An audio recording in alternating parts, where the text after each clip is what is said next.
नमस्कार जय जगन्नाथ सांग माने आसंतु देखिबा प्लस 3 फर्स्ट सिलेक्शन लिस्ट बाहरिला परे केमिति आपण चेक करिवे को कॉलेज रे आपणकर सिलेक्शन हेची कोठी आपणकर सिलेक्शन हेची आपण निज मोबाइल रे चेक करि परिबे कि निज कंप्यूटर रे भी करि परिबे। देखंतु प्रथमे निज मोबाइल रे हो कि निज कंप्यूटर रे आपण निजर ब्राउजर ओपन कर दियंतु गूगल हो किबा क्रोम ब्राउजर ओपन कर साला परे सेठी आपण एंटर कर देबे साम्स लिखि कि एंटर कर साला परे देखिबे एठी जो प्रथम वेबसाइट आसीबो ता ऊपर आपण क्लिक करिवे।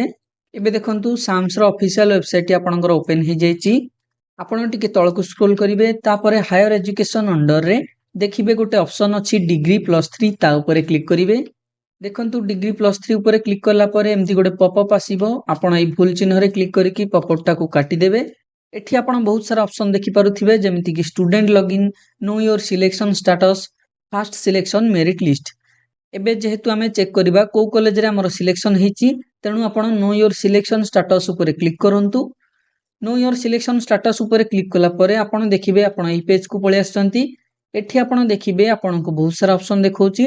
प्रथमे देखंतु अछि बारकोड नंबर एठी आपण निजर बारकोड नंबर टाकू देई देबे। बारकोड नंबर टा आपणकर common application form row right side ऊपर देखिबे गोटे बारकोड नंबर लिखाइतिबो सेई नंबर टाकू आपण एठी एंटर कर देबे। तापर देखंतु रजिस्टर्ड मोबाइल नंबर एठी आपण निजर रजिस्टर्ड मोबाइल नंबर टाकू देई देबे जोटा आपण कॉमन एप्लीकेशन फॉर्म भरिला बेले रजिस्ट्रेशन करिथिले। तापर देखंतु एंटर कैप्चा एठी जो राइट साइड कैप्चा टी अछि आपण एंटर कैप्चा रे फिल अप कर दियंतु। तापर आपण शो ऊपर क्लिक करंतु। देखंतु शो ऊपर क्लिक कला परे आपणकु एमिति इंटरफेस देखैबो। एठी देखंतु लिखाई थिबो you are selected in following HEI माने एही हायर एजुकेशन इंस्टीट्यूशन रे आपणकर सिलेक्शन हेची। तापर आपण टिके तळकु आसिले देखि परिबे एठी आपणकर बारकोड नंबर लिखाई थिबो आपणकर नाटी एठी लिखाई थिबो ऑप्शन नंबर रे आपण एई कॉलेज टी को केते नंबर ऑप्शन दिथिले सेटा लिखाई थिबो। नेम ऑफ द एचईआई माने को कॉलेज रे आपणकु मिलिला प्लस 3 सेटा आपणकर एठी लिखाई थिबो।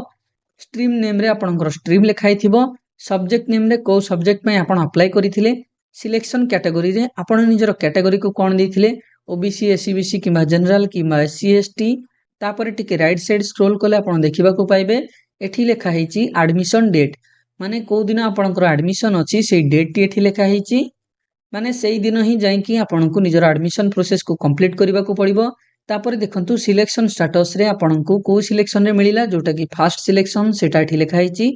तापर देखंतु तळे गोटे ऑप्शन थिबो click here to login for download intimation एई ऑप्शन ऊपर क्लिक कला परे आपण लॉगिन पेज को पळेबे जहा द्वारा आपण निजर यूजर आईडी और पासवर्ड देकी लॉगिन करिकि निजर इंटीमेशन लेटर को डाउनलोड करि परिबे। वीडियोटी भल लागिले लाइक करंतु एवं निज सांग मानक सहित शेयर कर दियंतु जहा द्वारा आपनक सांग माने मध्य चेक करि परिबे सेमानकर को कॉलेज रे सिलेक्शन हेची। चैनल को सब्सक्राइब करबा को भूलंतु नहीं।